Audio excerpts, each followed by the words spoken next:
Alhamdulillahillazi ja'ala Ramadhana syahra siyami lil mu'minin. Wassalatu wassalamu ala asyrafil mursalin Sayyidina Muhammadin wa ala alihi wa sahbihi ajma'in. Amma ba'du. Para ulama yang saya muliakan, para pejabat baik sipil maupun militer yang saya hormati, alhamdulillah malam ini atas izin Allah, mudah-mudahan yang kita laksanakan ini merupakan bagian dari amal ibadah kita di bulan suci Ramadan ini. Hadirin, reformasi terbesar adalah reformasi yang dilakukan oleh baginda Nabi besar Muhammad sallallahu alaihi wasallam. 23 tahun merombak satu bangsa biadab menjadi bangsa beradab, merombak umat yang terpecah belah menjadi umat yang bersatu, merombak masyarakat yang tenggelam dalam kemusyrikan menjadi umat yang bertauhid. Reformasi besar apa yang dilaksanakan oleh Rasul dan apa hubungannya dengan kita sekarang? Ini yang ingin saya sampaikan malam ini. Pertama, beliau melaksanakan reformasi akidah, membebaskan manusia dari kemusyrikan, menyelamatkan manusia dari ketergantungan kepada benda. 13 tahun beliau berjuang di kota Makkah hanya untuk menanamkan la ilaha illallah Muhammadur Rasulullah. Dari sana segalanya dimulai, meletakkan fondasi. Saya yakin tidak ada Tuhan selain Allah dengan seluruh konsekuensinya. Kalau saya yakin tidak ada Tuhan selain Allah, maka saya tidak akan menyembah kecuali hanya kepada Allah. Orang yang benar fondasinya, benar sujudnya. Jelas?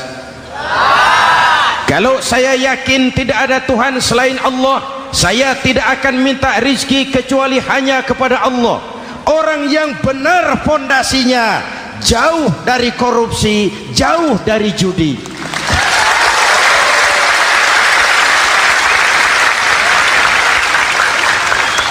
Kalau saya yakin tidak ada Tuhan selain Allah, saya tidak akan menggantungkan hidup kecuali hanya kepada Allah. Saya tidak akan melarikan persoalan kecuali hanya kepada Allah. Saya tidak akan pernah takut kecuali hanya kepada Allah. Saya tidak akan minta tolong kecuali hanya kepada Allah. Inilah generator yang membangkitkan seluruh nilai-nilai amal kita. Kita puasa, kita sujud, kita jihad, itu kan karena nilai iman. Betul? Imannya tidak kelihatan, yang kelihatan gejalanya. Mic ini berbunyi karena ada strom. Percaya apa tidak? Kelihatan stromnya? Kok tahu ada strom dari mana? Dari bunyi. Ada suaranya itu, ada stromnya. Kenapa? Bunyi. Lampu menyala karena ada strom. Kipas angin berputar karena ada strom. Betul? Jadi kalau ada strom bunyi dong. Kalau ada strom lampunya nyala dong. Kalau ada strom kipas anginnya muter dong. Artinya apa? Kalau ada iman sujud dong. Kalau ada iman jihad. Udah dang dong.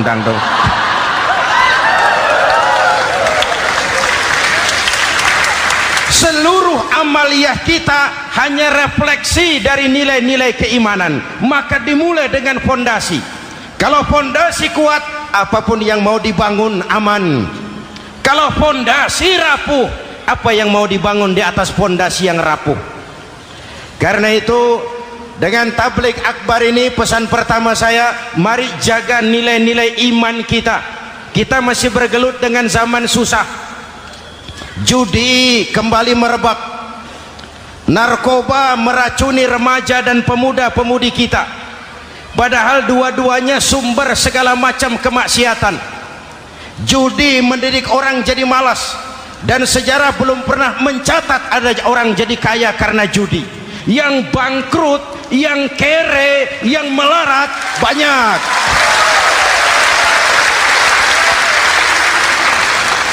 Makanya saya bersyukur di sini nggak ada yang judi. Nggak ada, mana saya nggak lihat di sini. Entahlah kalau di luar sini.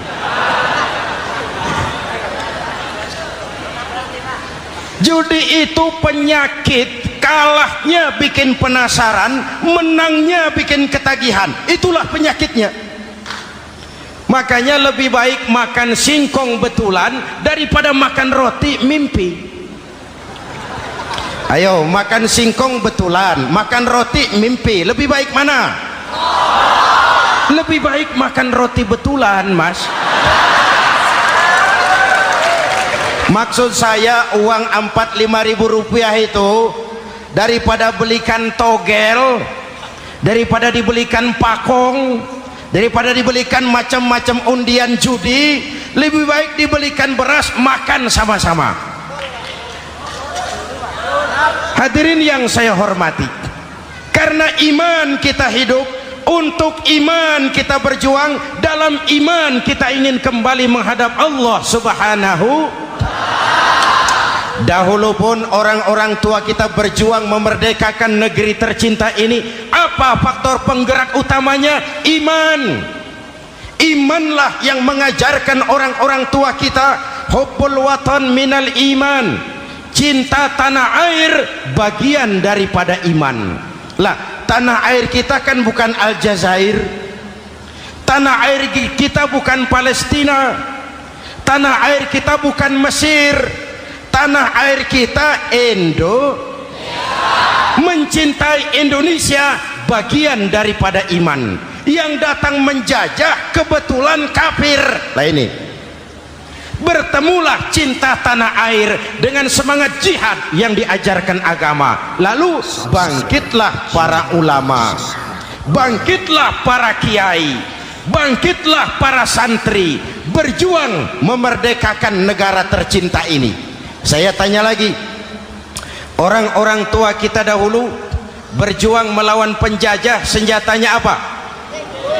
Bambu runcing. Jenderal mana mau taruhan bambu runcing merdeka melawan tank,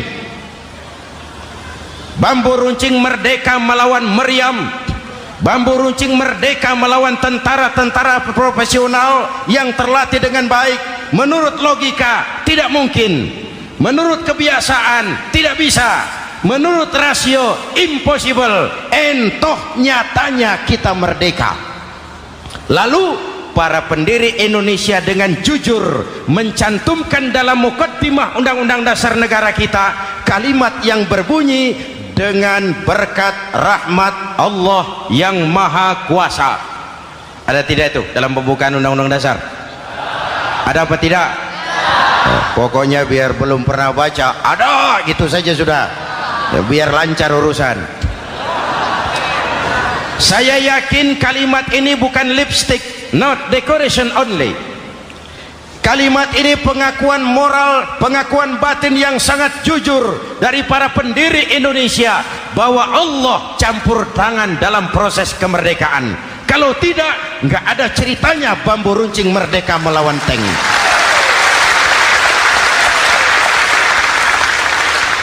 Kalau dulu iman untuk merebut kemerdekaan, sekarang iman untuk mengisi kemerdekaan. Betul? Betul? Karena itu jaga nilai-nilai iman, jangan tidur. Kita sudah berhasil melaksanakan pemilu, sidang umum MPR sudah digelar, pemerintahan baru sudah terbentuk.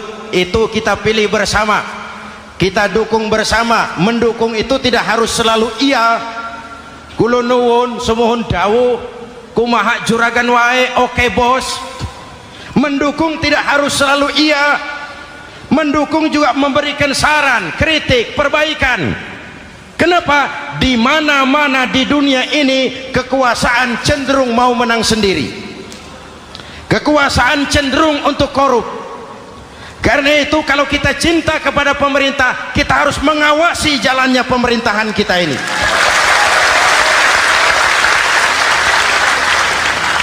Pengalaman ketika Orde Baru berdiri, kita percaya, kita serahkan penuh, lalu kita tidur. Akhirnya kita jadi susah sendiri. Betul? Umat Islam tidak boleh jatuh dua kali di tempat yang sama. Hari ini lewat sini jatuh wajar, belum tahu barangkali.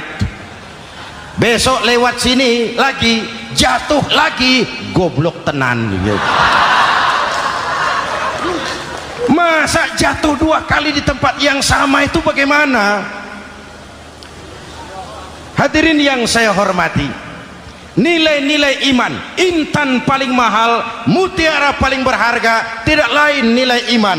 Imanlah yang menyebabkan kita gembira menyambut datangnya Ramadan, menyingsingkan lengan baju, menghamparkan sajadah, melakukan pendekatan yang intens kepada Allah. Kenapa? Kita mengerti nilai Ramadan.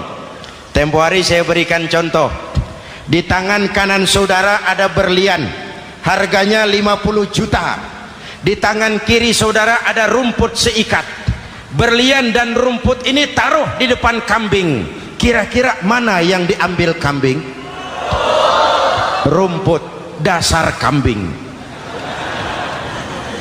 Kambing tidak ngerti nilai berlian. Padahal kalau kambing sedikit mau pakai otak. Kalau berlian yang saya ambil, kata kambing, lalu saya bawa ke pasar, kemudian saya jual, harganya 30 juta, lalu dibelikan rumput,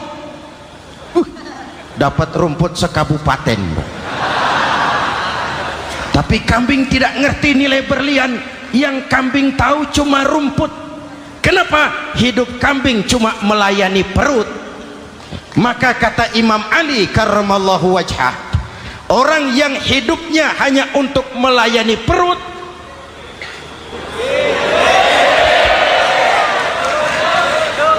saudara yang ngomong ya, tanggung jawab. Saya kan cuma mulai, kenapa diterusin?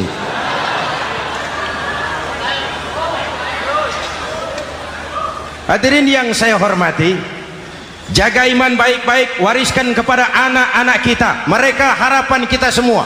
Mereka masa depan Indonesia. Akan bagaimana Republik Indonesia, bahkan akan bagaimana Islam di Republik Indonesia 20, 30, 40 tahun yang akan datang. Anak-anak kitalah jawabannya.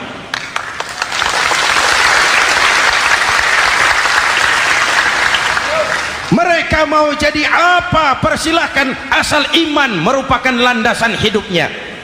Anak-anak kita boleh jadi jenderal asal jenderal beriman, boleh jadi pejabat, pejabat beriman, jadi pengusaha, pengusaha beriman. Kalau iman landasannya aman. Jadi pengusaha, pengusaha beriman, insya Allah timbangannya tidak curang, ekonomi lancar, masyarakat tenang. Jadi petani, petani beriman, insya Allah tidak menggarap tanah yang bukan miliknya.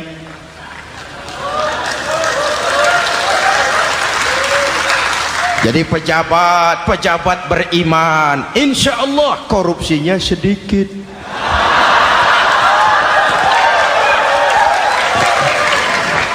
Jadi jenderal, jenderal beriman, insya Allah berjuangnya bersama ulama, bukan nangkepi ulama.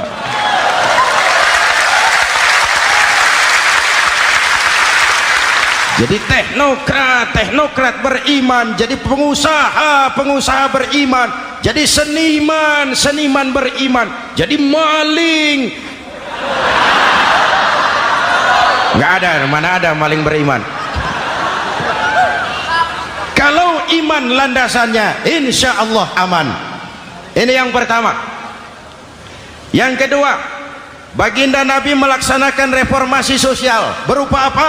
membebaskan manusia dari ras diskriminasi, mengikat manusia dengan tali akidah. Diciptakan kita dari laki-laki dan perempuan, dijadikan kita bersuku-suku dan berbangsa-bangsa. Bahkan Quran memulai dengan kalimat syu'ub, wa ja'alnakum syu'uban wa qabaila. Kami jadikan kamu berbangsa-bangsa dan bersuku-suku agar kamu saling mengenal satu dengan yang lain. Saya ingin mengulangi imbauan saya, mari kita tingkatkan kerukunan, 3 macam kerukunan. Pertama, rukun antar umat seagama. Sesama muslim harus rukun. Ya Pak? Ya Bu?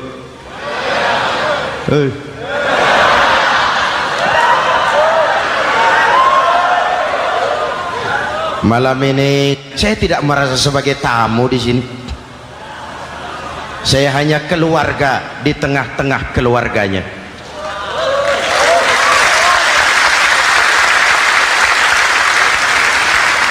Di sepanjang Jawa kah saya, ke Sumatera kah saya, ke Kalimantan saya, ke Sulawesi saya, ke Irian Jaya saya, kemana saja saya pergi, di mana saja saya berada, saya hanya keluarga di tengah keluarganya.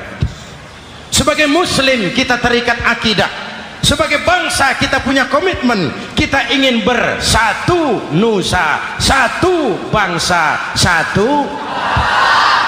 Inilah kita. Hadirin yang saya hormati, rukun antar umat seagama. Hura-hura pemilu sudah lewat, ekses-eksesnya harus kita hilangkan. Boleh jadi kemarin-kemarin karena berbeda kaos sama teman gak teguran. Yang sudah-sudah, yang penting sekarang ke depan. Sudah capek kita rakyat diobok-obok. Sudah datang saatnya kita meluruskan saf, merapatkan barisan, menggalang semangat kebersamaan. Rukun antar umat seagama. Begitulah malam ini saya hadir di tengah keluarga sendiri. Yang mengikat kita apa? Akidah. Di masjid kita ditemukan, dan inilah simbol kehidupan umat. Tadi kita sholat isya dan tarawih di sini, menghadap ke arah yang sama, menyembah Allah Tuhan yang sama, melakukan gerak yang sama, membaca bacaan yang sama, dengan bahasa yang sama. Betul? Tapi kita datang dari segala penjuru. Kita datang dari sebelah lor, sebelah kidul, sebelah wetan, sebelah kulon. Di sini di masjid ini kita menghadap ke arah yang sama. Kita yang hadir di sini boleh jadi ada yang dari Sumatera, Kalimantan, Sulawesi, Irian Jaya, tapi kita adalah Indonesia. Jelas? Jelas? Saya sering kasih contoh, coba kalau sholat pakai bahasa masing-masing, ramai masjid, bingung malaikat. Ini Indonesia ramai karena tiap provinsi sholat pakai bahasa masing-masing. Kalau Riau bicara sendiri, Ambon bicara sendiri, Aceh bicara sendiri, Irian bicara sendiri, ramai masjid. Jelas? Jelas? Yang imam pakai bahasa Indonesia, takbir, Tuhan yang maha besar. Gagah sekali, bingung malaikat. Kembali kita kalau sholat pakai bahasa masing-masing. Betapa ramainya masjid, itu cermin dari bangsa yang tidak bisa menjaga kesatuan dan persatuan. Uni Soviet almarhum al-mal'un itu negara adidaya, negara adikuasa, bersama-sama dengan Amerika menjadi polisi dunia, tetapi kemudian dihantam oleh glasnost yang kebablasan. Gorbachev terpental, Soviet pecah jadi negara kecil berkeping-keping. Mimpi mengembalikan Soviet seperti dulu.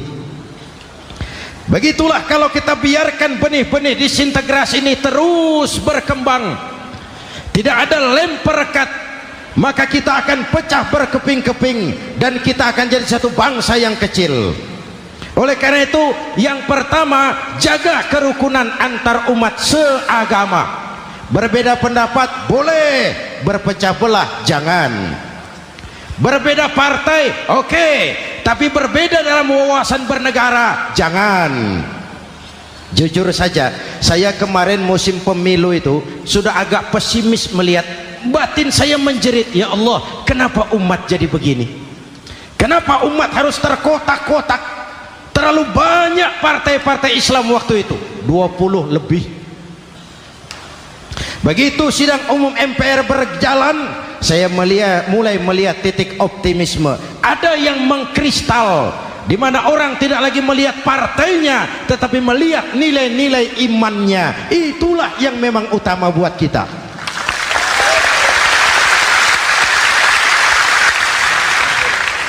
Ini yang pertama, rukun antar umat seagama. Yang kedua, rukun antar umat beragama.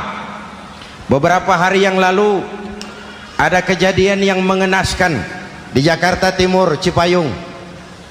Peristiwa penyerbuan Yayasan Dolos. Hadirin yang saya hormati, kita tentu menyesalkan kejadian itu. Kita tidak bisa menyetujui tindakan main hakim sendiri. Kita berharap pemerintah bukan hanya bisa menangkap pelakunya, tapi juga yang tidak kalah pentingnya mengusut akar permasalahannya. Kenapa itu terjadi? Kalau cuma pelakunya yang ditangkap, akar permasalahannya tidak selesai, saya khawatir terulang lagi di tempat lain. Inilah yang terpenting, menjaga kerukunan antar umat beragama, saling menghormati, saling menghargai. Jangan melakukan kamuflase, jangan melakukan tindakan-tindakan yang rawan dan peka. Misalnya umat Islam membangun masjid di tengah perkampungan orang Kristen, padahal tidak ada Islamnya di situ. Itu bisa menimbulkan kerawanan. Atau sebaliknya, membangun gereja di tengah perkampungan umat Islam yang tidak ada Kristennya di situ. Atau sebaliknya, mereknya kegiatan sosial, mereknya kegiatan kemanusiaan, tapi isinya penyebaran agama kepada orang yang sudah beragama. Itu pun bisa menimbulkan kerawanan. Jelas? Maka yang besar jangan mau menang sendiri, yang kecil harus tahu diri. Jelas? Mari saling menghormati, mari saling menghargai dalam batas lakum dinukum. Menangkap pelakunya penting, mengusut akar permasalahannya itu pun tidak kurang pentingnya. Hadirin yang saya hormati, Islam agama toleran, baik dari prinsip ajarannya maupun dari sikap umatnya. Islam agama yang rahmatan lil alamin. Kita punya kewajiban untuk membuktikan bahwa Islam bukan merupakan ancaman. Islam adalah alternatif. Islam adalah solusi. Islam bukan ancaman. Yang hadir di sini bukan perusuh, bukan umat biang kerok. Ini umat yang cinta damai.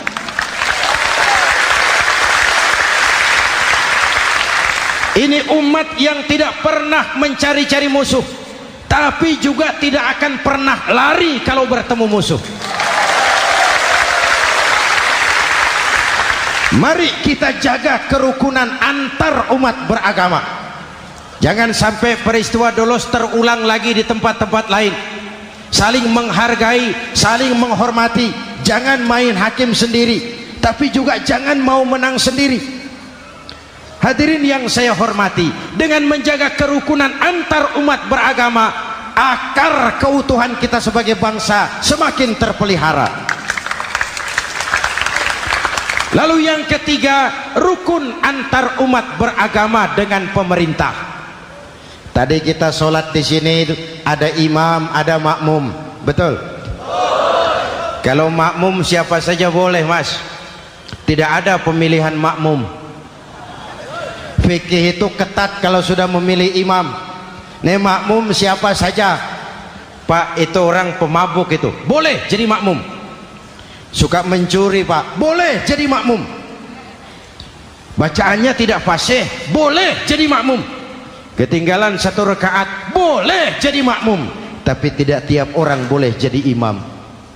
Kenapa? Imam mau mimpin orang banyak. Kalau dia bodoh, bagaimana nasib makmumnya?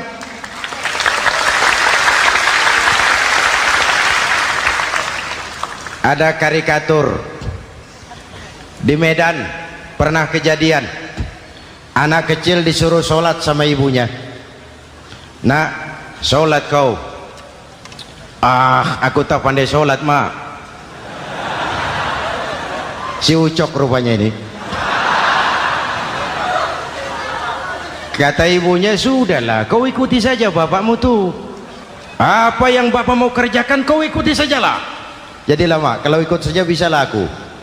Berangkatlah anak ini kan, sholat di belakang bapaknya, jadi makmum.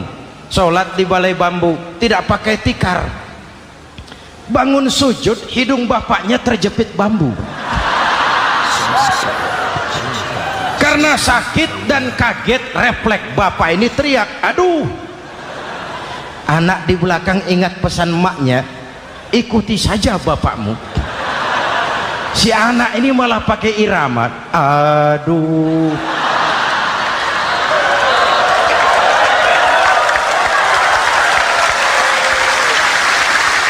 Lah, ada yang lebih gendeng lagi.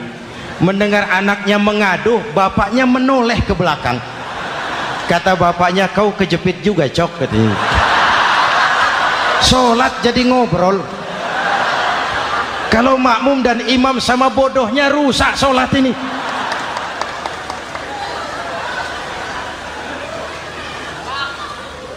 Hadirin yang saya hormati, rukun antar umat beragama dengan pemerintah, pemerintah yang legitimate, yang dihasilkan lewat proses demokrasi. Benarnya kita dukung, salahnya kita tegur, kita kritik, kita perbaiki, kita berikan saran-saran.